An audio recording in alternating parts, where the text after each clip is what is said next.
Interview questions जो कि काफ़ी ऑफन इंटरव्यूज में पूछे तो जाते हैं, बट काफ़ी सारे लोग इसका आंसर नहीं कर पाते।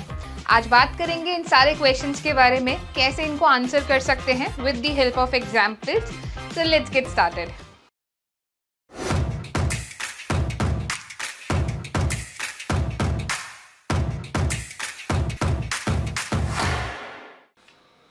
सबसे पहले बात करते हैं वेयर वर्सेस हैविंग क्लॉज के बारे में। वेयर क्लॉज का यूज़ किया जाता है बिफोर ग्रुप बाय, जहाँ पे आपको कॉलम का डायरेक्ट रेफरेंस देना हो। सेकंड पे आता है हैविंग क्लॉज, जिसको यूज़ करते हैं आफ्टर ग्रुप बाय, जिसमें आपको एग्रीगेटेड कंडीशन का यूज़ करना है। एग्जाम्पल, अगर मैं कस्टमर्स का डेटा निकाल रही हूँ जहाँ पे मुझे कंट्री का रेफरेंस यूएसए देना है, तो I will be using var clause. साथ ही साथ अगर मैं निकालना चाहती हूँ कस्टमर्स बाय कंट्री, जहाँ पे total number of customers are more than 5, यानी कि count of customers is more than 5, aggregated condition, वहाँ पे यूज करेंगे हैविंग क्लॉज। नेक्स्ट क्वेश्चन पे आगे बढ़ने से पहले, if you are someone who wants to transition their career in data analytics, then WS cube tech ने रिसेंटली लॉन्च किया है उनका डेटा एनालिटिक्स मेंटरशिप प्रोग्राम, जिसका नया कोहॉर्ट काफ़ी जल्दी शुरू होने वाला है। तो अगर आप भी हमारे अपकमिंग कोहॉर्ट का पार्ट बनना चाहते हैं, सीखना चाहते हैं from the industry experts, then link of this cohort is given in our description, check it out now. Moving forward to next question, types of joins. Joins के अंदर 6 टाइप्स ऑफ जॉइंस होते हैं। आंसर ही start इस तरह से करना है, there are 6 types of join: inner join, outer join, left join, right join, cross join and self join. अब बारी आती है इनको वन बाय वन एक्सप्लेन करने की। देखो, इनर जॉइन का यूज़ किया जाता है व्हेन बिटवीन 2 टेबल्स आपको कॉमन डेटा चाहिए। लेफ्ट जॉइन का यूज़ किया जाता है जब एक टेबल से कंप्लीट डेटा चाहिए हो और दूसरी टेबल से मैचिंग डेटा। एग्जाम्पल, कैंपेन्स तो बहुत सारी रन करी पर कन्वर्जन सबसे नहीं आया, बट कैंपेन्स फिर भी चाहिए सारी, तो कैंपेन्स का पूरा डेटा एंड कन्वर्जन का मैचिंग डेटा। और उसी का ही ऑपोजिट होता है राइट जॉइन, जहाँ पे आप राइट टेबल को प्रायोरिटाइज करते हो और लेफ्ट टेबल से सारे मैचिंग वैल्यूज को लेके आते हो। फिर आता है आउटर जॉइन, जहाँ पे टेबल 1 एंड टेबल 2 का पूरा डेटा आता है based on the common column. Next आता है क्रॉस जॉइन, जिसको कार्टेशियन जॉइन भी बोला जाता है, जहाँ पे आप सारे पॉसिबल परम्यूटेशंस एंड कॉम्बिनेशंस निकालते हो। All the data of table 1 paired with each data of table 2. Lastly आता है self join. When a table joins with itself, that is known as self join. जहाँ पे आपको खुद की ही टेबल में रोज को कंपेयर करना हो, वहाँ पे आप सेल्फ जॉइन का यूज़ करोगे। तो ये थे आपके सारे 6 जॉइंस। इसी तरह से वन बाय वन आप इनको एक्सप्लेन करोगे, and if needed you can also give examples as well. Let's move to next question, that is views versus table. सबसे पहले बात करते हैं व्यूज के बारे में, जिनको वर्चुअल टेबल भी बोला जाता है। अब वर्चुअल टेबल क्यों? क्योंकि ये क्वेरीज से बनती है, ना कि जैसे डेटाबेस में स्ट्रक्चर होता है वैसे। Tables on the other hand, tables को बनाने के लिए आपको पूरा स्ट्रक्चर लिखना पड़ता है, जैसे कि क्रिएट टेबल, जहाँ पे primary keys, foreign keys, constants, ये सब कुछ डिफाइन करने होते हैं। वही व्यूज के लिए you just have to write a query जो कि आपने टेबल से ही बनाई हो, और उसके बेसिस पे आपका व्यू क्रिएट हो जाता है। व्यू को हम ऑफन यूज़ कर सकते हैं जब भी हमें कोई भी क्वेरी रेपिटेटिवली लिखनी हो, और व्यूज़ को हम लोग फर्दर एनालिसिस के लिए भी यूज़ कर सकते हैं। तो अगर आपने कोई व्यू बनाया जिससे कि आप एनालाइज करके कोई वैल्यू निकाल रहे हो, फर्दर उसके अंदर भी और एनालिसिस करना चाहते हो, तो views is a good way to solve it. Move करते हैं नेक्स्ट क्वेश्चन के ऊपर, दैट इज़ विंडोज़ फंक्शन के अंदर ऑफन ये पूछा जाता है, which is rank versus dense rank versus row number. Rank function का यूज़ किया जाता है जहाँ पे आपको सेल्स के बेसिस पे रैंकिंग देनी हो, या फिर कस्टमर्स के ऑर्डर्स के बेसिस पे रैंकिंग देनी हो, अपने एम्प्लॉयज़ को रैंक करना हो, वहाँ पे आप रैंक या डेंस रैंक को यूज़ कर सकते हो।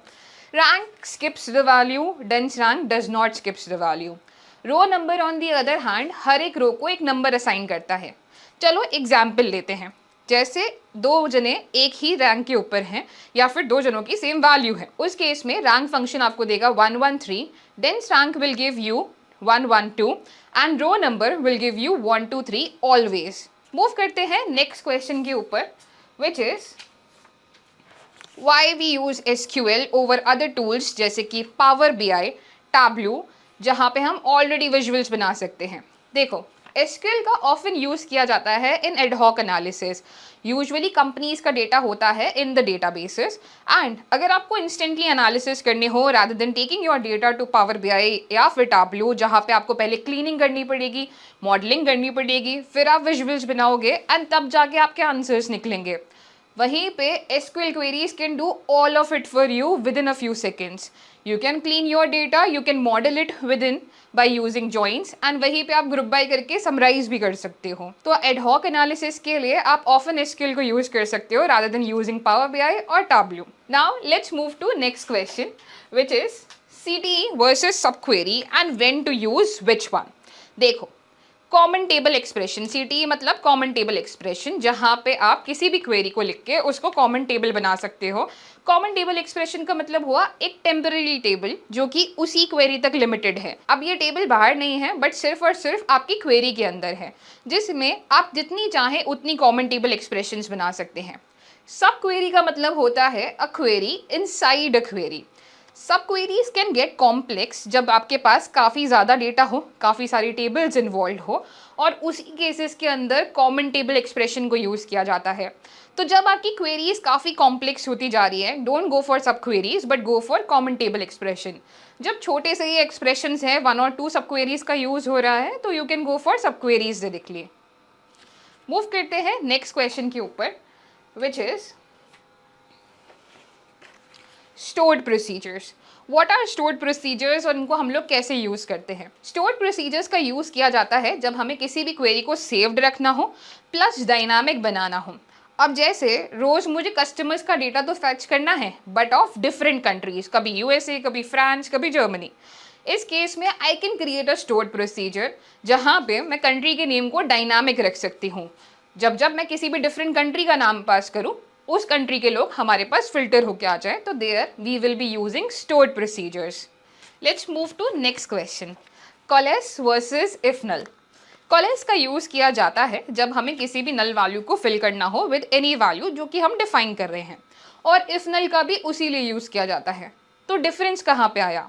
देखो, कॉलेस के अंदर you can provide multiple parameters, जैसे कि सबसे पहले आपने वैल्यू डिफाइन करी कि इस कॉलम में अगर नल वैल्यू हुआ तो ये वैल्यू आनी चाहिए.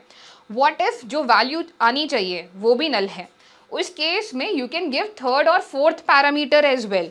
वही इफ नल के अंदर आप सिर्फ और सिर्फ एक पैरामीटर डिफाइन कर सकते हो फॉर योर नल वैल्यूज.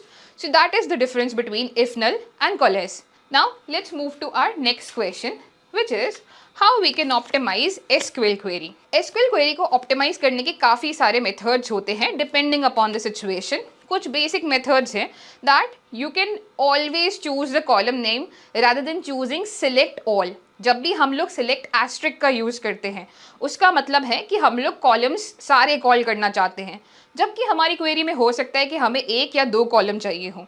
तो वहाँ पे ऑप्टिमाइज करने के लिए आप सिर्फ और सिर्फ कॉलम का नाम लिखो. अगर 10 में से 3 कॉलम लिख रहे हो तो that is again a lot more optimize than calling 10 columns together. Second आता है ज़्यादा से ज़्यादा जॉइंस या फिर कॉमन टेबल एक्सप्रेशन का यूज़ करना over sub queries. Sub queries आपके लिए ही नहीं बल्कि SQL के लिए भी कॉम्प्लेक्स कर सकता है उस पर्टिकुलर क्वेरी को रन करने में. ऐसे में स्ट्रक्चर्ड टेबल्स होना, स्ट्रक्चर्ड कॉमन टेबल्स होना आपके लिए काफ़ी बेनिफिशियल हो सकता है, प्लस क्वेरीज को काफ़ी ज़्यादा ऑप्टिमाइज करता है. अब मूव करते हैं हमारे लास्ट क्वेश्चन के ऊपर, which is the difference between drop, delete and truncate. देखो, किसी भी डेटाबेस या टेबल को ड्रॉप करना है तो उसके लिए आप ड्रॉप का यूज़ कर सकते हो. किसी भी टेबल की स्पेसिफिक रो को डिलीट करना है, वहाँ पे हम लोग डिलीट का यूज़ कर सकते हैं. बट व्हाट इफ मुझे टेबल का स्ट्रक्चर मेंटेन रखना है बट सारा डेटा हटा देना है, there we can use truncate. So ये डिफरेंस हुआ between drop, delete and truncate. So guys, ये थे कुछ 10 theoretical questions that are often asked in SQL interviews. ऐसे ही अगर आप प्रैक्टिकल क्वेश्चंस भी चेकआउट करना चाहते हैं तो we have already created and posted a video on practical questions often asked in the interviews. इसका लिंक मिलेगा आपको डिस्क्रिप्शन के अंदर, so check it out now. I hope ये सारे क्वेश्चंस और इनके आंसर्स क्लियर हैं. ये सारे वही क्वेश्चंस हैं जो कि ऑफन इंटरव्यूज़ में पूछे तो जाते हैं, बट क्योंकि हम सिर्फ और सिर्फ प्रैक्टिकल क्वेश्चंस पे ध्यान देते हैं तो इन थ्योरेटिकल क्वेश्चंस को पढ़ नहीं पाते. सो ट्राई कि आप इन थ्योरेटिकल क्वेश्चंस के ऊपर भी काफ़ी ज़्यादा फोकस करें, क्योंकि ये आपके इंटरव्यू के स्टार्टिंग फ्यू मिनट्स के लिए काफ़ी क्रूशियल हैं. So if you like this video, do like, share and subscribe, and for more such videos stay tuned guys.